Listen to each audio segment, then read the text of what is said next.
Welcome to the podcast that will teach you how to successfully invest in and build steady streams of passive income from the highly lucrative niche of mobile home park investing. Veteran real estate investors Kevin Bupp and Charles Dehart from Mobile Home Park Academy will personally share with you the valuable lessons they've learned along their journey as mobile home park investors, so that you too can learn how to build massive cash flow and huge profits from this extremely lucrative niche. So without further ado, let's welcome your hosts for today's show, Kevin Bupp and Charles Dehart. Welcome, guys and gals, to the Mobile Home Park Academy's weekly podcast, where we'll provide all the information that you need to know to successfully locate, negotiate, close on, and make huge profits from the lucrative niche of mobile home park investing. I'm your host, Kevin Bupp, and I'm going to be rolling solo today. My business partner, Charles Dehart, he could not make it on this call, so you guys are stuck with me, but not just me, because I've got an awesome guest here today. So in today's show, we're going to be talking with mobile home park industry broker Stephanie McAnuff. Stephanie started her career with Marks & Millichap, specializing in manufactured housing communities. Today, Stephanie is a partner at IDI Properties, where her team specializes in mobile home park and multi-unit investment brokerage. She has set herself apart from other industry brokers through transforming how mobile home parks are marketed and her dedication to educating others about mobile home park investing with her publications. So in today's show, I'm going to be looking forward to speaking with Stephanie about an array of topics. We're going to talk about a lot of different things today regarding mobile home park investing, the mobile home park niche, and I'm positive, absolutely positive, that you guys are going to find a ton of actionable advice from our show today. But before we get on to that show with Stephanie, I've got a few updates for you guys real quick I want to run through. First and foremost, that you probably heard that we're writing a book on mobile home park investing, and it's going to be out here very shortly, and we are giving away a free copy to all of our podcast listeners. Okay, before we put it up for sale on Amazon, you're going to get the very first copy, and it's going to be a free copy once we release it. In order to get in line, get on our VIP list, get that free copy, what you'll need to do is text the word Kevin, just my first name, Kevin, to 41411. Again, text the word Kevin to 41411, and we'll get you on that list, and you will get the very first copy free of charge as soon as it comes out, okay? Next up, guys, you probably also know that we actively take investment from accredited investors. We take money, take funds from passive investors that are accredited, and we partner with them on deals, mobile home park deals. I mean, that's the topic of conversation today, right? It's the topic of the show, mobile home park investing. That is our business. That's what we do. We currently have a fund, and we are looking for accredited investors who have an interest in getting involved in a passive standpoint and a partnership opportunity with me and my team on some mobile home park deals that we have in the pipeline, actually, that we're going to be closing on here in the next couple of weeks. If you're seeking above average returns, we're looking for you. We'd love to chat with you. Love to give you a little bit of a background on who we are, what we do, and why you should probably consider, whether it be us, you should at least consider this niche. And if you're going to consider this niche to invest in, you should definitely look at what we have to offer. So if you'd like to learn more about our investment opportunity and partnering with us, you can go to sunrisecapitalinvestors.com, or you can call us directly, 888-260-9455. Again, sunrisecapitalinvestors.com, and also on our website, you can actually download our private placement memorandum and our investment prospectus. You can download it all right there. We have a secure investment portal. You can just create a quick username and password and log in and get access to all of our investment docs that we have available. Okay, you can review everything right there. Very easily accessible. Okay, guys. Also, lastly, if you're in the Tampa Bay area, you guys probably know by now that that's where I live. I'm in Clearwater, Florida, so over in the west coast of Tampa Bay, over near the beaches. And if you find yourself here, for whatever it might be, you're in town, you know you're coming here, shoot me an email. I'd love to coordinate a time to get together with you while you're here on your visit. You can shoot me an email directly. That's my personal email address, kevin@kevinbupp.com. Let me know when you're coming, and let's see if we can coordinate our schedules for a get-together during your visit. So, guys, without further ado, I'd like to welcome Stephanie McAnuff to the show. Stephanie, how you doing today? I'm doing great. How are you, Kevin? Oh, I'm doing fantastic. I've been looking forward to this call with you. I think we've had this scheduled for like months and months now. So we're finally here. We're here together. And I'm excited to dig in. I know we've spoken before in the past, Stephanie. We have never done a transaction together. Hopefully time will change that. But you've been in this industry for a number of years now. You specialize in the mobile home park niche. You got your start in this niche or in this industry with as Marcus & Millichap, are they the largest commercial brokerage firm, or is there someone bigger than them? Because they're big. They're in line with CBRE. Okay, so they're about the same size. Yeah, so you got your start with a huge company that's got just a mass coverage in this niche, and so you've been in a number of years now. You've learned a lot. You've made a lot of transactions. I mean, the market's hot now. Things are selling, but I want to talk about your business and everything that you do, Stephanie. But before we do, maybe just give our listeners a little bit more of a background of yourself, how you got into real estate in general, because I know you did some other things in real estate prior to getting into this mobile home park niche. So start there and just tell us where you started and then how you ended up in the mobile home park space. Oh, sure. Well, I started back in 2008 doing real estate. I started with short sales, became a certified short sale specialist, and I'm originally from New York City, and started doing that and enjoyed it.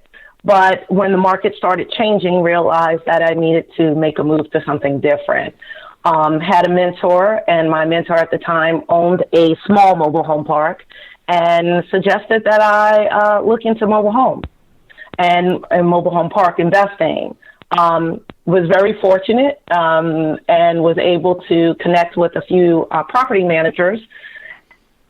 Found a property manager that actually took pity on me and gave me what she called dilapidated mobile homes, and I called them money makers.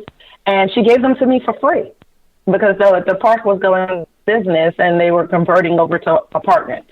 And so I was able to get about 4 or 5 mobile homes for free that needed very little rehab and move them into a park. Basically like a Lonnie dealer, and moved those into the park and rehab them, and learned by baptism of fire how to deal with mobile home movers and how to rehab a mobile home, and was very successful at that. Rented them out, did rent to owns, and then eventually sold them to the residents. And that's how I got started. Wow, that's interesting. I didn't know that part of your story, so that's good to know. Is that the first and only and last Lonnie deal that you've ever done, or have you done more like that? I've done a few more over the years, but those were all in one park. The rest that I've done were basically flips. So I would find them, but because I'm a broker and just didn't have enough time to deal with the daily running of the homes, I would find investors and flip the homes to them. Okay, gotcha. Kind of like turnkey deals? Is that what you mean? Like flip them? That's it, yeah. Gotcha. Well, flip them like a single family house. So I would find the deal, the person would come to me, and then I would go to an investor and say, would you like to buy this mobile home? Okay. And they would buy it and then rehab it and do whatever they do behind the scenes. Yeah. So guys, in case you don't know who Lonnie Scruggs is, he wrote a book, I don't know how many years ago, probably 30 or 40 years ago. It's a long, long time. And it's called Deals on Wheels. And it's about basically investing in mobile homes. I don't know if he talks about mobile homes on land, but what we're talking about here is mobile homes inside a park. So, for example, we own multiple mobile home communities, and in a few of those communities,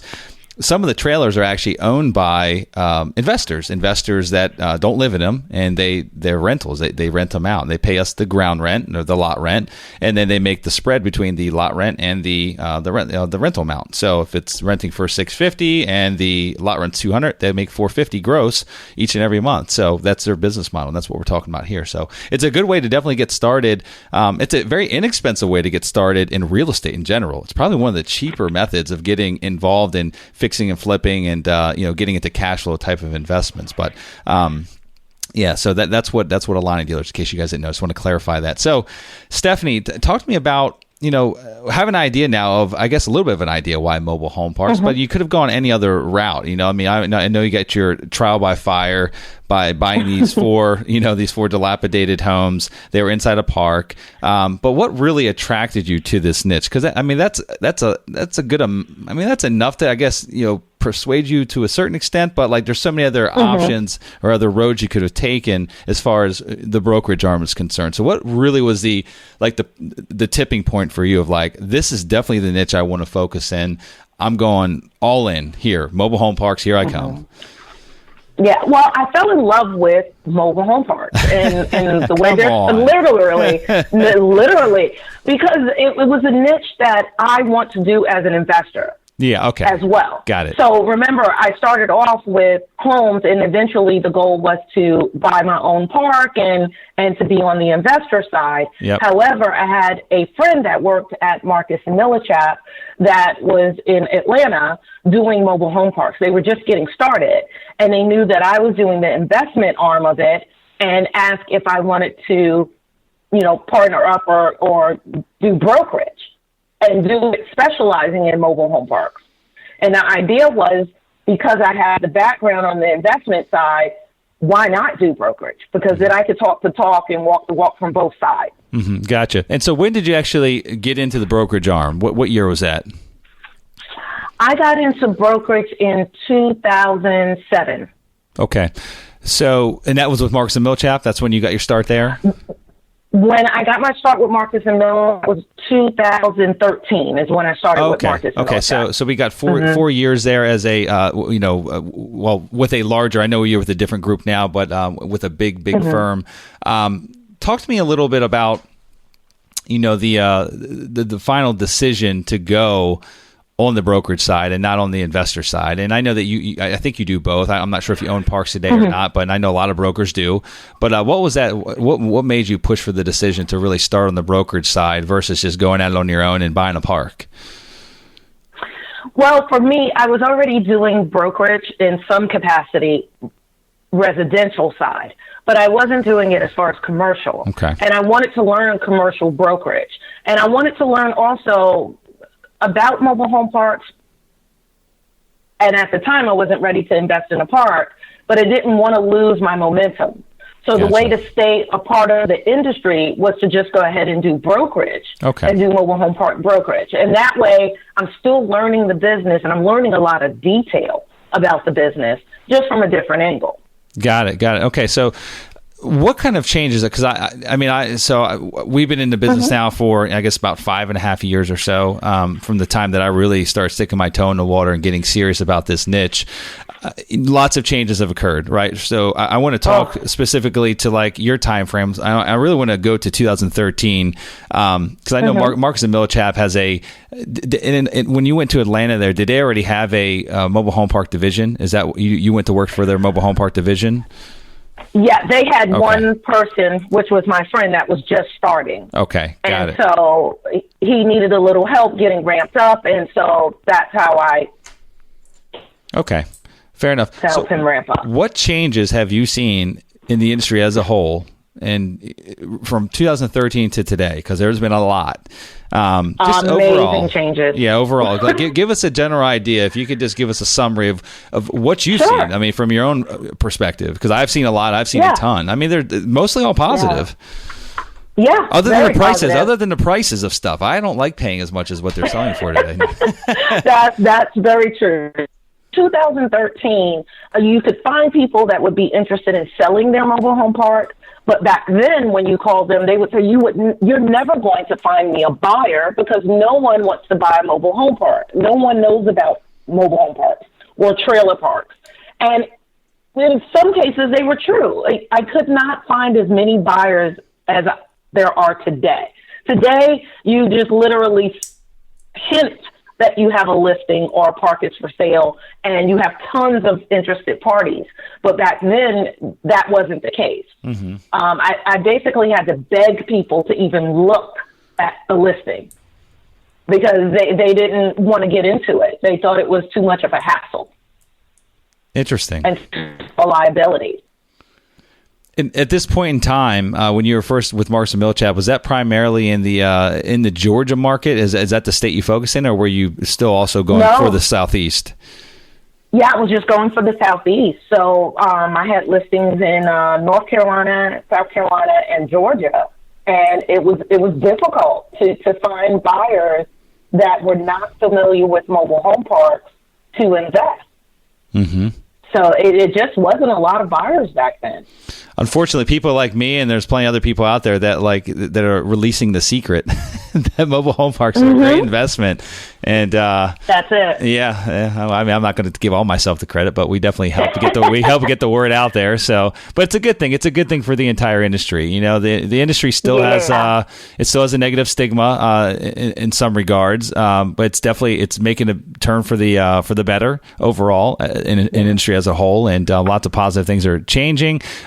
From the investment perspective, they're great investments. I mean, assuming that you buy it right and you buy in a good market, they're incredible investments. And I would all day, every day, and I've owned apartments. I've owned hundreds of apartments, hundreds of single family homes, and I would all day, every day own a mobile home park over any of those types of investments. And both from a return standpoint, but also ease of management, you know, and they're not all easy to manage. True. Some are harder than others, but overall, when you compare apples to apples, mobile home parks are where it's at for me. Yeah, for me. So I want to talk about you and your business and how you work with clients.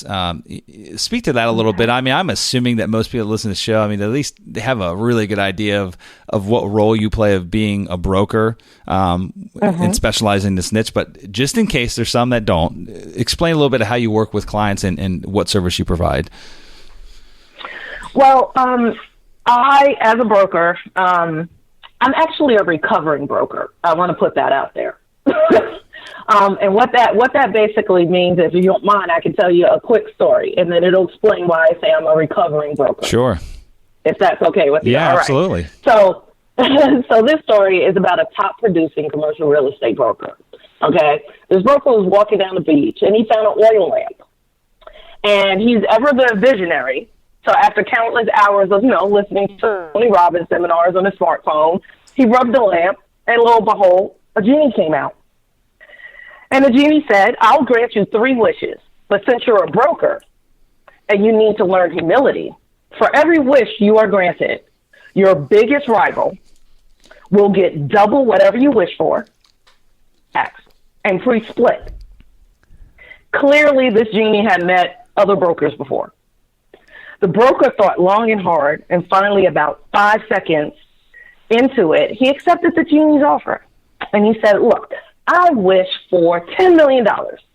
And poof, the wish was granted. You have $10 million and your rival has $20 million. So the broker thought again and said, I wish for a vintage Mustang in mint condition. Poof, your wish is granted, broker.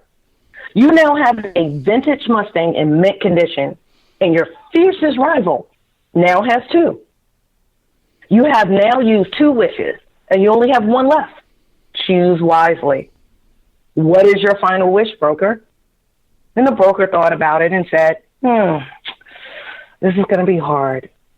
Okay, I got it. I wish I could donate a kidney. So the reason why I tell that story is because I'm a recovering broker, and I say that because I've been involved with the real estate industry for about 10 years, licensed broker for about 7. Mm-hmm. I mentioned, my specialty is mobile home parks. But I tell a story about the genie just to highlight that a traditional broker possibly may neglect a measure of depth and purpose. But unlike that, like the broker in the story, that bothered me. It really bothered me. And so one of the things that I try to do differently is to not just look at the end game of what am I going to make in commission? What am I, what is in it for me? But my goal is to actually look out for both seller and buyers, to be an advocate for both, so that I feel like I'm the type of broker that you can come to and you can ask me a question about a listing, even if it's not my listing.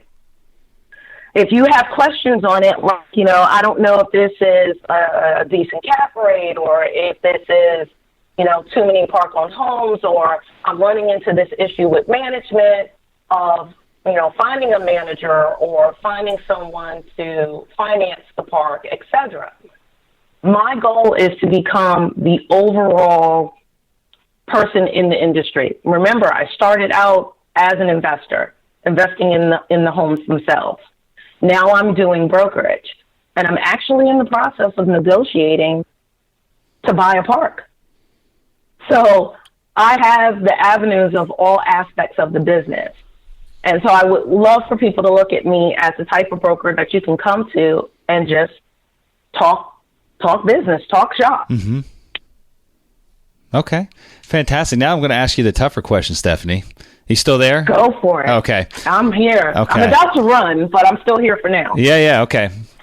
So we have a lot of people that are listening in that are just trying to break into this niche. We do have a good following of experienced park investors that own one or more communities, but the majority, I'd say, of our audience is just they stumbled upon our podcast. They're like, okay, let me listen to a few, and they listen to a few, and they're like, I'm hooked. I want to buy a park. Now what, right?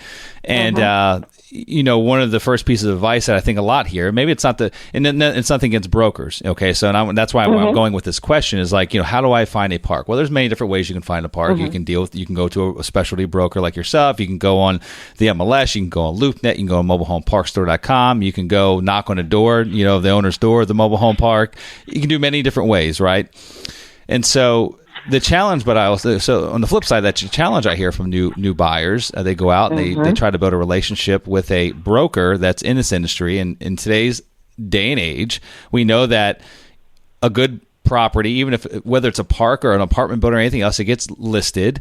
There's like people paying more than what the asking price even is, right? There's like a ton of different offers that are coming in, and so how do they even get on the radar screen? Like they're new, they don't even have a tracker yet. How do they get on your radar screen? Being that you've got many other clients that have been working with you a long time and I get it, like brokers get paid by making a transaction happen, right? Like you want money and you know that you're going to, your certain clients are going to be able to execute because they've done it before, and others, they're just not proven yet. And so how does a new person build that relationship and establish that with you? I think it's a matter of, well, for me, it's just a matter of staying in touch. So making one phone call to me and leaving me a message, or even if we get to speak, it's a crazy business. It's busy, so they just have to continue to call. And it's not bugging or being annoying. It's just to continue to call, to to stay in front of the brokers that are out there. So for me, it's just give me a call, send me an email every once in a while, just checking in on you, Stephanie, see what you have, see if you need anything in the pipeline. And that keeps you in the forefront. But if you just call me once or send me an email once, and maybe I don't respond or I don't respond right away and I never hear from you again, you're non-existent. I don't remember. Right. Nope, that makes sense. I want to speak to something else, Stephanie. And this is coming from your shoes, and I'm assuming you'll probably agree with me, but maybe not. But, if you do send a deal out to somebody that you don't have an established relationship with yet, and you send specifically, they've reached out to you saying that they're looking for parks, and maybe they give you some criteria, and you say, okay, well, I might have something you'd have an interest in. I'm going to send you a package. Take a look at it. Let me know what you think. And they don't respond back to you. Or if they just respond back and they say, no, not going to work. Whatever, we're not interested. But not give you any specific reasons why. I think can you speak to that a little bit? Because I see that happen all the time, and I think the way to do it, what we do at least, and I know we haven't worked together that much, Stephanie, but any other industry professional we work, they send us something. I'm very specific about exactly why it's not going to work. I've gone through and maybe I don't even make it to underwriting it because it's like, okay, well, it's in a market that's got a 11% unemployment rate and the population's too small. If it's not, then I go deep into the financial and say, here's exactly why. There's not enough, not enough meat left on the bone. The rents are at market. I can't raise them anymore, and I need to hit a certain return, and I'm not going to be able to do that, based on the current asking price. So very specific reasons why it might not work. So let's talk about that a little bit, because I think that's incredibly important for someone to prove themselves to you if they're just trying to establish a rapport with you. Would you agree? I do agree. That is key. Again, it's up there with staying in touch. So no one wants to give them anything away for free or to feel like they're just being used. So if I send you a package and you're looking at it, it would be great to get feedback on it, even if you're not interested in it. Like you said, it's just great to get feedback because it's like, oh, okay, this person truly wants to know more about parks. This one didn't meet their criteria, but I may have one that does meet their criteria. And because they did me this the solid of giving me some feedback on one they weren't even interested in. This is a great person to work with. Mm-hmm. So the next one I have, I'm going to make sure they know about it. Yes, absolutely. So yeah. I want to ask you, so there's obviously, there's different types of brokers out there. There's, asset specific, which is kind of what I know that you do also multifamily as well. I'm not sure which one you spend more time in, multifamily or mobile. I think mobile home parks. I think that's kind of your core. Yeah, I'm strictly mobile home parks. What value? Oh, you are? Okay. I know part of your bio said multi-unit. Well, I guess you could classify. Yeah. Yeah. Okay. Fair enough. Mm-hmm.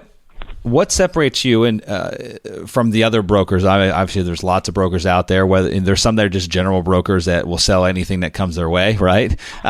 What separates you, and what kind of additional value would you bring to your clients? And why should they work with like an industry-specific person like yourself? Okay. Well, for one thing, mobile home parks, as you, I'm sure, know from being in the industry, it's a different creature from apartments. Yes, they are. Or from anything that's out there.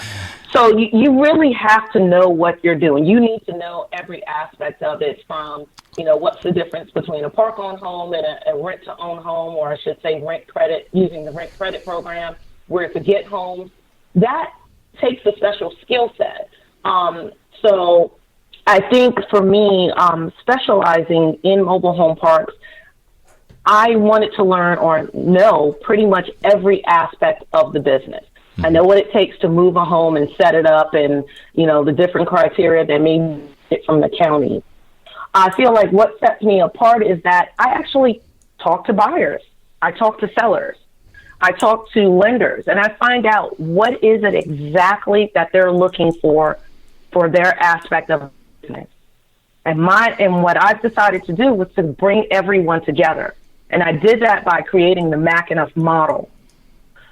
That comes from listening to what a buyer needs when they're looking at evaluating a park. But also, I don't want to, of course, leave out the seller, because, that's who's hiring me to sell their park, to give them the best value. But I also need to be able to bridge that gap. Sure. And that's what I feel like I specialize in. Okay, got it. No, I love it. I want to talk a little bit about lending. That's one of the that can be one of the sticking points in this niche. Obviously, this is mobile home parks are a different creature than other types of real estate investment. That's not a good thing nor a bad thing. In fact, for the most part, it is a very positive thing, because that is the reason that it keeps some people out of it. They think it's just too different, and they're comfortable in their own multifamily zone or their little shopping center zone or self-storage zone, whatever it is. But the financing side is it's getting a little better, but it still is one of the biggest challenges in this space. And I'm talking about conventional financing, having to get a loan from a bank. And I think a lot of that has to do with, there's two different reasons, at least in my eyes. Is number one is the bank's lack of knowledge about the asset class. They just either they get it or they don't. There's no middle ground. Either they get it or they don't.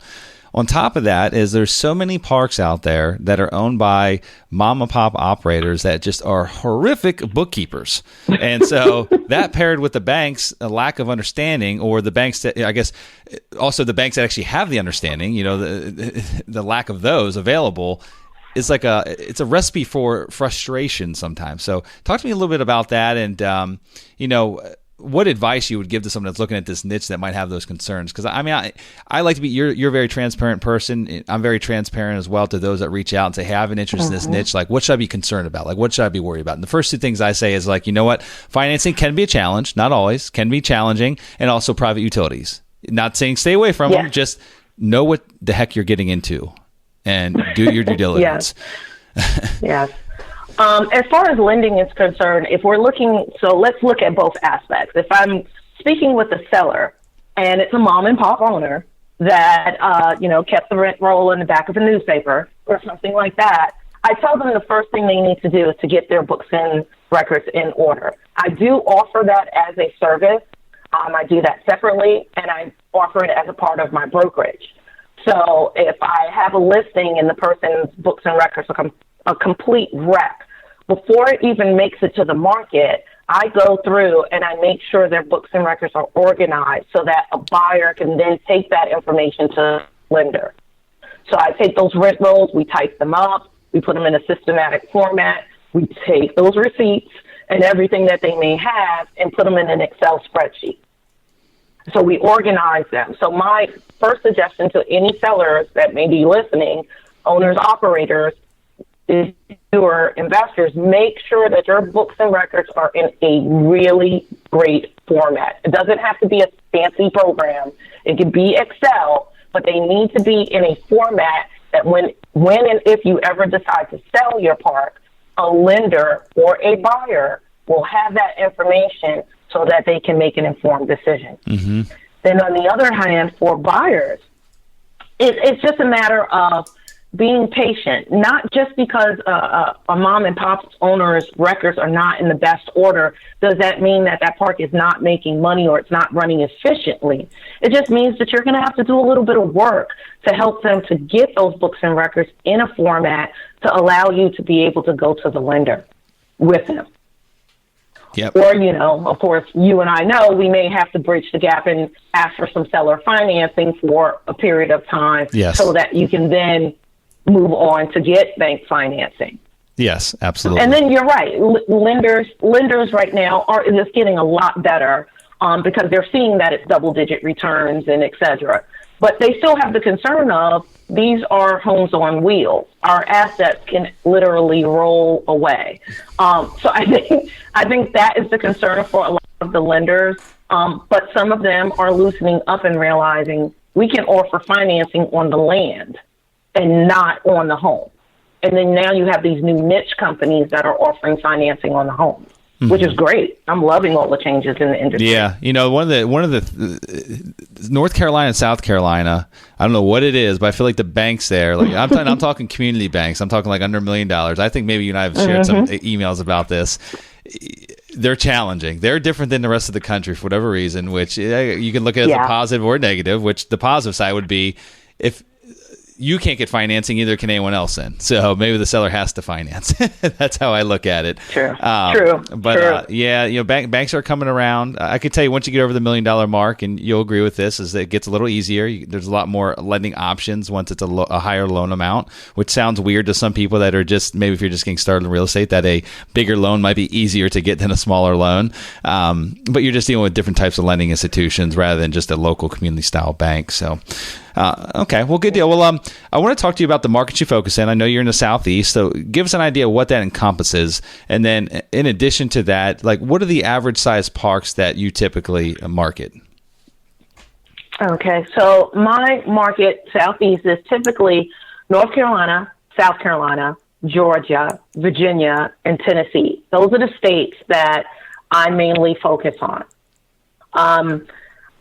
As you heard me mention, North Carolina and South Carolina, they're a tough nut to crack when it comes to the lending world. But there's so many parks here. Many of them are owned by mom and pop, so you will have to deal with, maybe the records not being in the best condition. Mm-hmm. The other thing is most of the parks in the Southeast have private utilities, majority of them. So you're either going to be dealing with septic or you're going to be dealing with well or a combination of the two. Or both, yeah. Mm-hmm. Yeah, and that's just the way it is in the Southeast. I think it's just because of the land and way back when they were setting these parks up. Yeah, well, the good thing is that far out. Yeah, the good thing is, with septics and obviously if there's, depending on how old and if they were maintained, but I mean the land percolates pretty well in most parts of the Southeast. It's very sandy soil. So, again, assuming that the septics were maintained and pumped on a regular basis, and but the due diligence side, like you talked about the banking side, like that's the part that everyone's like, what are some of the downsides? The banking can be one, can be, not always, but then also the private utilities, which they're not a bad thing. We do own parks on private utilities. You just got to do your homework. If you go in and buy a park that's on private utilities and you do not do your due diligence, meaning hiring third-party companies, talking to the health departments, digging into the what ifs and also backup plans, do they exist? It's like jumping out of an airplane without a parachute. There's a good chance that you might actually land on a very sharp slope and roll down the hill and be fine, but there's a better chance that probably something's going to happen that's going to be unexpected, like smashing into the ground, and it could be catastrophic. Yeah. So Yeah.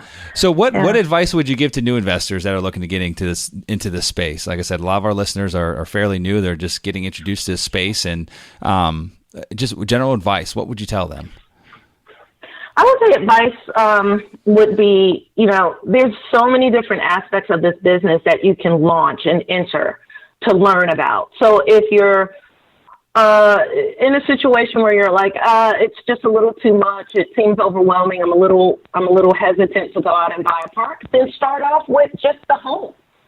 And, like Kevin mentioned, become a Lonnie dealer, and own one mobile home or two mobile homes in someone else's park. There's tons of investors out here right now that have vacant lots or have homes that they don't want to own the homes. They really just want to collect the lot rent.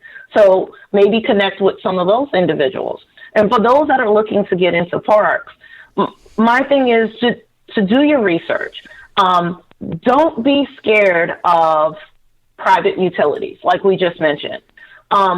Yeah, they have their downsides, they have their pluses and their minuses. But if you do your due diligence, hiring third-party individuals to come and check out the septic tanks and to get the reports from DHEC, Department of Health, on the well system and make sure that there's no issues, you will be fine. I would say, if you're newer and you're getting in, just remember there's a lot of competition out there right now in the space. So stay in front of the brokers that are in the market.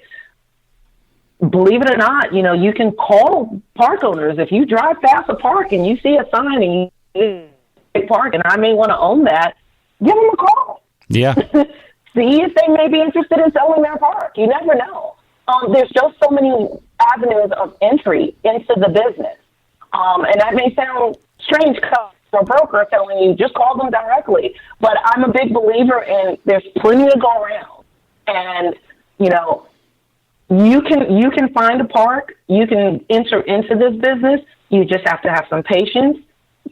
Ask people like Kevin, speak to them, listen to the podcast, get the book, read as much as you can on mobile home parks, and you can get up to speed and, believe it or not, be a park owner before you know it. Yeah, no, absolutely. Yeah, you just got to take action. I mean, it's just like anything else. And if you want to invest in single-family homes or apartments or self-storage or anything else, you got to learn it first. You got to do your homework. Got to take the time. I mean, it took me over a year. It took and I've owned a lot of different types of real estate, so I had experience. I knew how to do it. I mean, I didn't know parks specifically, but I dove in, head first, and took me about a year and a half to buy our first park, and we kept chugging forward from there. But the funny thing is that happened with us is that, and I knew what happened, and I try to tell this advice to everyone else, like this, you got to, number one, if you're just going to dive into this niche, even if you have other experience in real estate, just give yourself a year. Like, set aside a year. Yeah. You got to put the effort in that year. You can't just sit back and expect one to come your way. Even now it's harder because it's just, the hot deals are hot. They're hot and they go incredibly fast. And so you got to put the effort in. You got to network with individuals like Stephanie, and you got to get out there and just pound the pavement. But give it a year. Put your effort forth, and I promise you that if you do that and you dedicate yourself, that you'll find that you have some momentum. Even if you haven't bought a park by the end of that year, you'll have momentum that will keep you pulling forward until that first deal comes down the pipe. So, and it continues to move forward after that. I can promise you that the momentum builds as it does with anything. Just keep with it, stick with it, focus on it, and before you know, you'll have deals just coming your way, and you'll start turning stuff down. I can't do that deal. I don't want to do that deal. Not ready for it. And I want to mention also to your listeners that I put information on my website of some of the topics we just talked about. And please share that with us. Please share your website with us as well. The website is www.McAnuff. And I'll spell my last name because it's a little hard. It's McAnuff. So it's McAnuffGroup.com is the name of the website. Okay, fantastic. You've got tools and resources and education material. I have tools and education materials on how to, do finance and how to analyze a park, septic tank, what to look for. I even have a series of articles on lagoon systems. Oh, boy. Because I know that's like the big monster in the room, But like you said, we have newer investors listening. So now if you run into a park with a lagoon, I would probably not advise that as a new investor. But if you have other experience and you want to know what is a lagoon, what is really involved in it, and make an informed decision on your own, I have a series of articles on that. Yeah. In case, just for a little laugh, in case you guys don't know what a lagoon is, it's essentially a huge cesspool that sits beside or behind the park where all the waste flows into it. It might look like a nice green pond, but down below, that's not what's there. Yeah. Pretty weird. I don't know. That just, I get it. And you see those a lot in the Midwest. They're definitely lagoons are way more prevalent in the Midwest than probably in your markets that you spend a lot of your time. That's it. Yeah. Yeah, but I wanted to put articles out there on things that I've run into in mobile home parks in general. So, my website is a great resource just for articles and information on anything related to mobile home parks. Okay, fantastic. Well, Stephanie, this has been a lot of fun. That's all we have for today, and it's been very informative, and you're just obviously a wealth of knowledge, and you're making waves happen. So keep up all the good work on your end, and guys, like we do every episode, I want to mention about a free gift that we've been giving. We've been giving away since the beginning of this show. For anyone that takes the time to go to our podcast, we grow our show and we find great guests like Stephanie to come on because we've got reviews. That helps us grow the show and get the word out there of what we're doing. For those that go over to to iTunes and leave a 5-star rating and review, we're going to give you the cold call script that we use in our very own mobile home park business. As Stephanie had mentioned, you can pick up the phone and call a park owner. You can use a broker, you can call them, you can send a mailer to them, whatever you want to do. But we use cold calling in our business quite often, and I have bought many parks from it. So we'll give you the exact cold call script that we use if you go leave us a 5-star rating and review on iTunes. And to redeem that gift from us, all you have to do is go to your email and shoot us an email to gift@mobilehomeparkacademy.com and just tell us who you are and what screen name that you use on that review, and we'll go ahead and immediately send you that free gift. Actually, a link. It's going to be a Dropbox link to that free cold call script. And also be sure to stop by the Mobile Home Park Academy website. It's mobilehomeparkacademy.com. We've got all the different podcast episodes that we've done. I think we're up to number 79 or 80. We've done a lot of them. And then you can also download a copy of our free ebook, which is the 21 biggest mistakes investors make when purchasing their first mobile home park and how to avoid them. And actually, we have a whole chapter in there. One of the mistakes is lagoons or private utilities. So we'll go in depth about lagoons and what to beware of, and not just lagoons, but also package plants for sewage and many other items there. That's very helpful. It's a free book. Go grab it. You'd only be hurting yourself if you didn't. So guys, that's all we have. This is Kevin Bupp signing off. And Stephanie, thank you again for everything. It's been an absolute pleasure, and you have a wonderful day. Thank you, Kevin. I appreciate it. Congratulations for taking the necessary steps to achieving massive success through the highly lucrative niche of mobile home park investing. Be sure to visit our website, mobilehomeparkacademy.com, to download your free digital ebook version of the 21 biggest mistakes investors make when buying their first mobile home park and how you can avoid them. And while you're there, be sure to subscribe to our free monthly mobile home park investing newsletter, which is jammed full of valuable tips, tricks, and strategies to help you accelerate your path to success as a mobile home park investor. More information about this podcast and its hosts can be found by visiting mobilehomeparkacademy.com.